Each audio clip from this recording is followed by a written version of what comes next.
All right, in this lesson, we're going to talk about brushes themselves. Now, I'm going to go up and just choose one of my favorite brushes, which is this Kohl pencil. You will find this under the sketching section. There's a little place out to the right where you can hit the star, and that'll let you save that as a favorite. But you can choose any brush, it doesn't really matter. We're just going to use this to talk about the actual brush functions.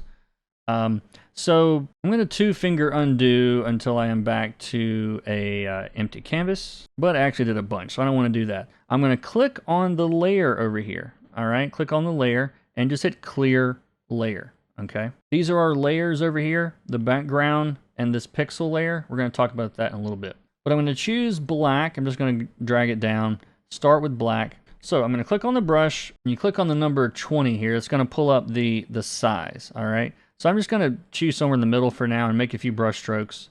And you can see that they're all going to be roughly the same size.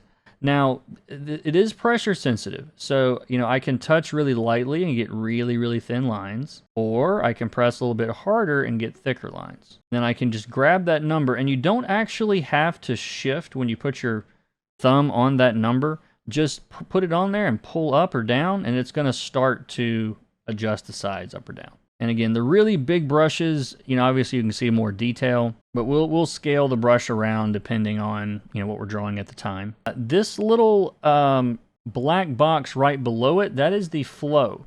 So right now this is 100% flow. If I turn this down to like 50, you'll see that it's like I'm not loading up that tool with as much chalk. I can see a little bit of that paper underneath. If I turn the flow down even more, again, it's going to look like I've got to really press hard in order to build that up. But I can get some real nice, you know, light strokes this way because it's the equivalent of just like not loading up very much paint, you know, or not pressing very hard if you're using a brush like this. The flow itself doesn't matter. There's no right or wrong, you know, whatever you feel like is fine.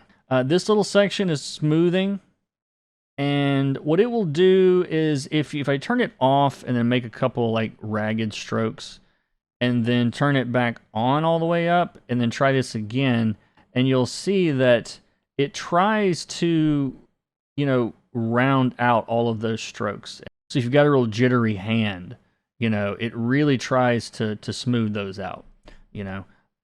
Again, it's one of those things, it's a personal preference. If you want it up all the way, if you want it down, it doesn't really matter. Wherever you want to put it, it's fine. I'm going to turn it all the way off, just to have full control. But if your lines get to be like too weird, you know, turn it up and play around with it. But I'm not going to play around with a lot of these settings because honestly, these brushes were designed by people way smarter than me. So we'll keep things simple. All right, now in the next lesson, we'll talk about layers.